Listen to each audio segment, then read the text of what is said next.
Olá, vamos iniciar mais um programa Saúde para você. A minha convidada hoje é a pneumologista a doutora Maria José. Ela vai conversar comigo sobre doenças respiratórias. É só um minutinho que já a gente está de volta.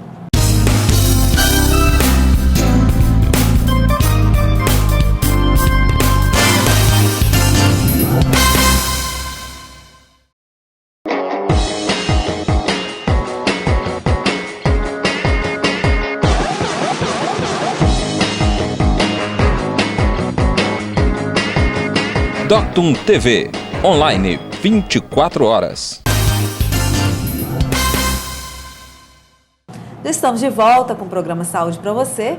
Agora sim eu vou conversar com a doutora Maria José sobre as doenças respiratórias. Olá, doutora, seja bem-vinda aí no nosso programa. Te agradeço. Maria José, fala pra gente primeiro, quais que são as doenças respiratórias que podem se desenvolver no inverno ou com tempo assim mais seco? Como o período sazonal que a gente vive hoje é associado ao frio, né? E o frio normalmente para o lugar onde vive não é um frio com umidade, normalmente é um tempo seco. Os pacientes que têm mais possibilidade de desenvolver a doença respiratória já são aqueles que já têm previamente uma doença, né? Então, os asmáticos, os pacientes com bronquite crônica e enfisema, que já estão mais propensos às infecções, acabam tendo mais exacerbação das suas doenças justamente por causa da exposição ao frio e às vezes até a pouca umidade do ar. Associado a isso, também é nesse período que aumenta o número de pacientes, de pessoas com doenças virais, né? Ou os resfriados ou as gripes. Então, isso acaba fazendo com que também esses pacientes tenham mais exacerbações por causa dessas infecções e assim como as outras pessoas que não têm doença previamente determinadas, acabam também tendo mais sintomas respiratórios. Isso associado, né, em conjunção com os fatores ou outras comorbidades que o paciente pode ter, acaba propiciando as infecções bacterianas. Então, aliado às infecções virais e às doenças inflamatórias prévias, né, respiratórias, você também vai ter maior número de infecções de via aérea superior, como sinusite, amidalite, faringite, laringite, ou manifestação alérgica dessas vias respiratórias, né? A mais comum é a rinite alérgica, ou até mesmo a infecção respiratória de via aérea inferior, que é a pneumonia, a broncopneumonia, né? A bronquite aguda, que também podem acometer associado a essas possibilidades, né? Essas consequências dessas infecções e inflamações prévias. Agora, em relação a uma alergia, quais os tipos de alergia? Então, o paciente pode ser alérgico a diversos fatores, não exclusivamente a um único fator, né? A maior parte dos pacientes que são alérgicos, seja para desencadear as doenças de via aérea superior, como rinite, a sinusite, seja para asma, são alérgicos à poeira e a ácaro, né? Poeira domiciliar e ácaro. Mas eles também, às vezes, desenvolvem alergias a outros tipos de antígenos, né? O ar frio é um deles, né? Quando estão nessa época do ano aqui pra gente, que vive num país tropical, o frio, às vezes, costuma ser o principal fator desencadeante dessas doenças alérgicas. Então, esse paciente que já é alérgico previamente, já tem uma alergia respiratória a poeira, a mofo, ou a perfume, ou a pelo, ele também acaba sofrendo um pouco mais com a temperatura mais baixa e às vezes com o tempo seco, né? Então as coisas se associam e acaba exacerbando mais. A grande maioria, porque tem pacientes também que exacerbam por fatores às vezes associados ao verão, à primavera e ao outono. Agora, além das pessoas predispostas que já têm essas doenças, quais as pessoas, né, que têm mais predisposição, mais chance para ter isso? Criança, idoso? Não tem uma faixa etária específica para quem é alérgico ou para quem é asmático, né? A asma é uma doença mais comum na infância, apresenta-se com mais prevalência na incidência na infância, mas a prevalência dela, mundialmente falando, em qualquer faixa etária, é em torno de 15%, né? Alguns menos, alguns mais, alguns chegam a 10, outros a 20 em alguns países, enfim. Está mais ou menos nessa faixa, né? Então, ela é tanto a alergia contra a asma é uma doença que pode acontecer em qualquer momento da vida, não necessariamente porque você nunca foi alérgico, você não pode desenvolver uma alergia, né? Essa sensibilidade depende da sua resposta imunológica, do seu sistema imunológico. E o sistema imunológico é um sistema dinâmico, ele não é um sistema estático. Então, ele pode não ter uma reação a priori, né, num primeiro momento, e posteriormente, com a continuidade desta exposição a esse determinado antígeno, seja ele o frio, o pólen, o poeira, o mofo, o que quer que seja, ele pode desenvolver uma reação inflamatória, né? Desenvolve ali anticorpos contra aquele antígeno e acaba reagindo àquele antígeno de uma forma exacerbada, né? O que acaba causando uma inflamação naquele órgão especificamente que está sendo atingido. Então, na verdade, a reação alérgica ou a alergia respiratória ou a alergia cutânea, alimentar, é uma reação exagerada do seu sistema imunológico, não é uma deficiência desse sistema, né? Pelo contrário, ele exagera na hora de responder e acaba ele mesmo causando um mal ao funcionamento daquele próprio sistema. Uhum. Agora, quais as principais complicações respiratórias? Bom, eu vou dizer então que seria a mais grave, né? 80% dos pacientes que têm asma, por exemplo, eles têm asma leve. Então, normalmente você consegue ter um controle habitual com medicamentos e tudo mais, né? Nos dias de hoje. Só 5% tem asma grave. Então, nesses pacientes que têm asma grave, eles acabam tendo que ter maiores cuidados, porque esse paciente pode evoluir a óbito, né? Pode ter uma complicação de ter que ter internação em UTI por insuficiência respiratória, enfim. Então, nesses pacientes que já têm previamente uma doença respiratória, as complicações principais seriam as infecções bacterianas, né? Você ter uma pneumonia bacteriana, por exemplo, agravaria o quadro do paciente que de repente tem uma asma leve, né? Então, a complicação pior desse paciente, a meu ver, né, que leva a uma maior letalidade, é a pneumonia bacteriana, porque daí ele poderia evoluir para uma insuficiência respiratória. E nesse caso, é óbvio que se a gravidade aumenta, né, a morbidade aumenta, a letalidade também se torna mais possível. Ok, nós vamos para um pequeno intervalo. Programa Saúde para você, volta já. Agora você assiste a Doctum TV a qualquer hora e em todo lugar. Com o aplicativo Doctum TV para Android e iOS, você pode aproveitar toda a nossa programação quando e onde quiser. E o serviço é totalmente gratuito. Basta baixar e instalar no seu celular ou tablet. Baixe agora o aplicativo Doctum TV e aproveite a melhor programação. Ao vivo, de onde você estiver. Já estamos de volta com o programa Saúde para você, hoje conversando com a doutora Maria José sobre doenças respiratórias. Agora, Maria José, quais as medidas preventivas, né, que podem ser tomadas para evitar esse tipo de complicação nessa época do ano?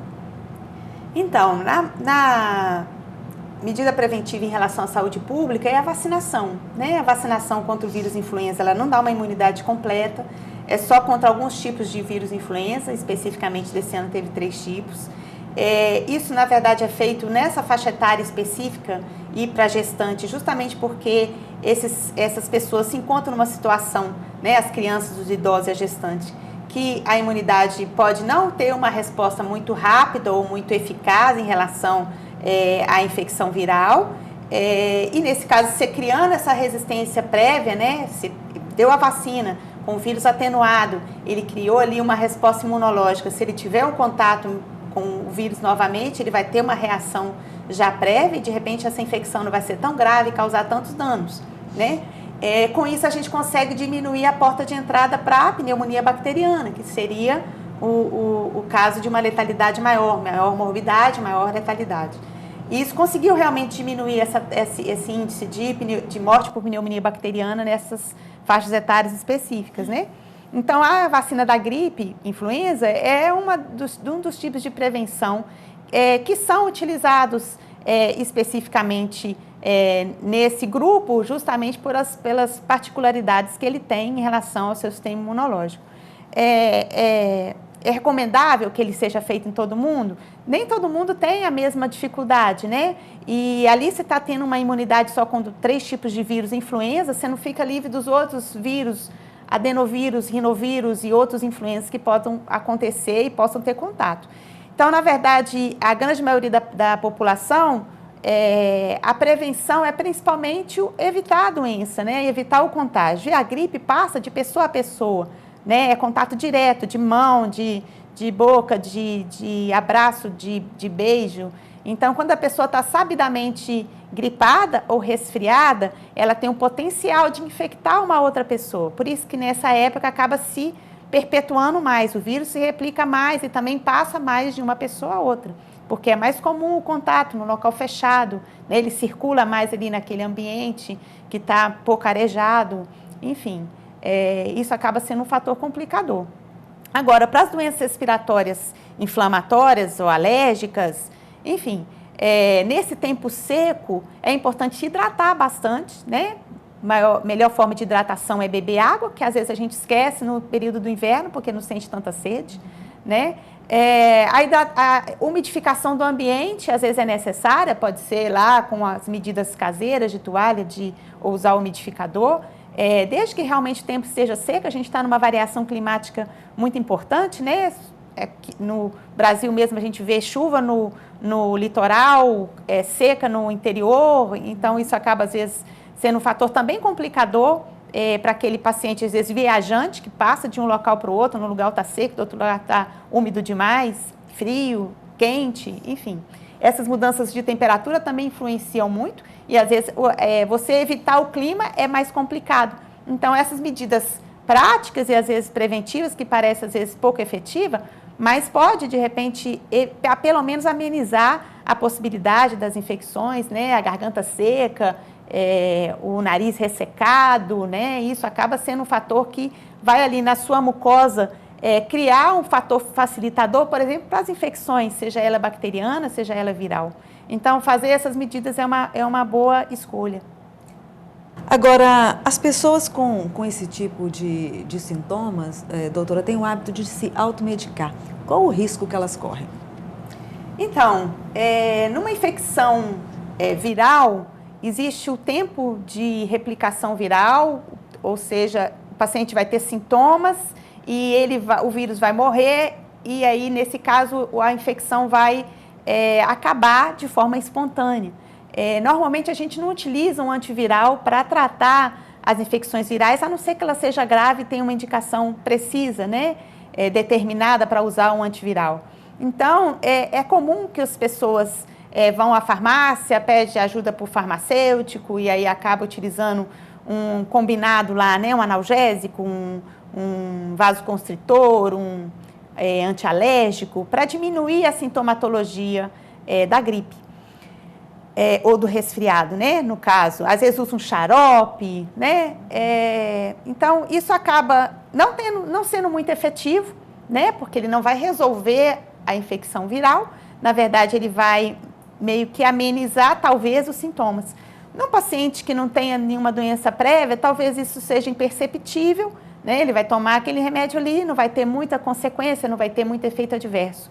Mas aquele paciente que já tem alguma comorbidade, por exemplo, paciente hipertenso, diabético, isso pode ser um fator relevante para piora e descompensação dessas doenças prévias, né? O paciente asmático, por exemplo, fica ali tomando aspirina, enfim, ele pode piorar daquela doença que realmente é importante em decorrência da demora, porque esses medicamentos podem, de repente, amenizar, mas eles também vão mascarar um quadro que pode realmente ser grave, né? De repente, mascara ali uma febre que pode já ter uma febre alta, que pode ser uma infecção bacteriana realmente importante, que não está sendo tratada. E, às vezes, essa demora acaba também demorando mais para melhorar, para consertar aquilo que já estava errado. Então, as pessoas têm que tomar esse cuidado, assim, nem tudo que eu tomo serve para o meu vizinho, ou para o meu primo, ou para o meu cunhado, né? Cada um tem a sua especificidade, sua individualidade para você avaliar e saber o que é realmente necessário, né? Então, é um hábito ruim que a gente tem, né, de procurar, às vezes, um remédio qualquer na farmácia ou tomar aquele que serviu para o ciclano, para o fulano, que pode também servir para mim, porque ele pode trazer, na verdade, um prejuízo. Agora, Maria José, qual que é a relação do cigarro com alergia? Então, o cigarro ele vai causar alergia nos pacientes pela presença da fumaça, né? A fumaça é ali o antígeno que provoca a alergia respiratória. Tem pacientes que são alérgicos, asmáticos ou já têm doença pulmonar prévia causada pelo cigarro e mesmo assim são fumantes. Então, a consequência é que nesse paciente, numa exacerbação, seja ele o fumante passivo ou o fumante ativo, o controle da doença, né, a resposta ao tratamento, ela vai ser mais lenta, mais difícil, mais demorada, né? Algumas afecções pulmonares, inclusive, o cigarro dificulta a cicatrização, né? Em doenças como, por exemplo, a tuberculose, ele dificulta a cicatrização do tecido pulmonar, né? É um antígeno, é um agente ali cheio de produtos que não são realmente favoráveis às vias respiratórias. Ele vai produzir mais muco, vai secretar mais, vai edemaciar sua laringe, seus brônquios, enfim. Ele não é um amigo, ele realmente é um inimigo. Agora, nesse período que a gente vive, considerando a nossa região, tem outros fatores que influenciam. A gente mora numa área de monocultura de café, praticamente, né? E nessa época do ano você tem café no terreiro para secar, você tem as secadoras de café em atividade que soltam muita fumaça, né? Quando o tempo está muito seco, às vezes dá muita neblina, a fumaça não dissipa. Então também nossos moradores aqui da zona rural acabam sofrendo mais pela presença dessa fumaça, né? Associada às vezes a um fogão a lenha, que também dificulta um pouco mais a dissipação dessa fumaça, enfim. São fatores associados aí que podem influenciar bastante. Ok, tá aí. Mais uma dica do programa Saúde para você. Agradeço a participação no nosso programa. Até o próximo programa Saúde para você.